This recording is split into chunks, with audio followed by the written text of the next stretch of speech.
एक पौराणिक कथा के अनुसार नवरात्रि में मां दुर्गा ने महिषासुर नामक राक्षस का वध करके देवताओं को उसके कष्टों से मुक्त किया था।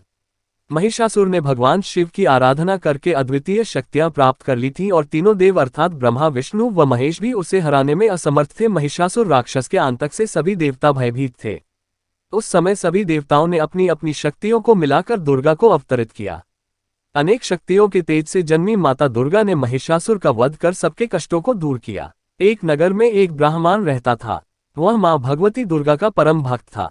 उसकी एक कन्या थी। ब्राह्मण नियम पूर्वक प्रतिदिन दुर्गा की पूजा और यज्ञ किया करता था। सुमति अर्थात ब्राह्मण की बेटी भी प्रतिदिन इस पूजा में भाग लिया करती थी।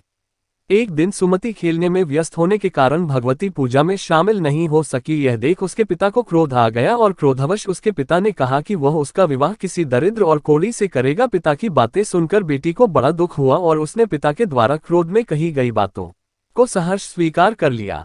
कई बार प्रयास करने से भी भाग्य का लिखा नहीं बदलता है। अपनी बात के अनुसार उसके पिता ने अपनी कन्या का विवाह एक कोढ़ी के साथ कर दिया। सुमति अपने पति के साथ विवाह कर चली गई। उसके पति का घर न होने के कारण उसे वन में घास के आसन पर रात बड़े कष्ट में बितानी पड़ी। गरीब कन्या की यह दशा देखकर माता भगवती उसके द्वारा पिछले जन्म में की गई उसके पुण्य प्रभाव से प्रकट हुई और सुमति से बोली, हे कन्या, मैं तुम पर प्रसन्न हूँ। मैं तुम्हें कुछ देना चाहती हूँ, मांगो, क्या मांगती हो। इस पर सुमति ने उनसे पूछा कि आप मेरी किस बात पर प्रसन्न हैं। कन्या की यह बात सुनकर देवी कहने लगी, मैं तुम पर पूर्व जन्म के तुम्हारे पुण्य के प्रभाव से प्रसन्न हूँ। तुम पूर्व जन्म में भील की पतिव्रता स्त्री थी। एक दिन तुम्हारे पति भील द्वारा चोरी करने के कारण तुम दोनों को सिपाहियों ने पकड़कर जेलखाने में कैद कर दिया था। उन लोगों ने तुम्हें और तुम्हारे पति को भोजन भी नहीं दिया था।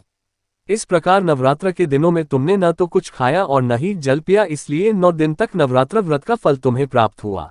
ब्राह्मणी, उन दिनों अनजाने में जो व्रत हुआ, उस व्रत के प्रभाव से प्रसन्न होकर आज मैं तुम्हें मनोवांछित वरदान दे रही हूँ। कन्या बोली कि अगर आप मुझ पर प्रसन्न हैं तो कृपा करके मेरे पति का कोढ़ दूर कर दीजिए। माता ने कन्या की यह इच्छा शीघ्र पूरी कर दी। उसके पति का शरीर माता भगवती की कृपा से रोगहीन हो गया। रामायण के एक प्रसंग के अनुसार भगवान श्री राम, लक्ष्मण, हनुमान व समस्त वानर सेना द्वारा आश्विन शुक्ल प्रतिपदा से नवमी तक 9 दिनों तक माता शक्ति की उपासना कर दशमी तिथि को लंका पर आक्रमण प्राप्त किया था।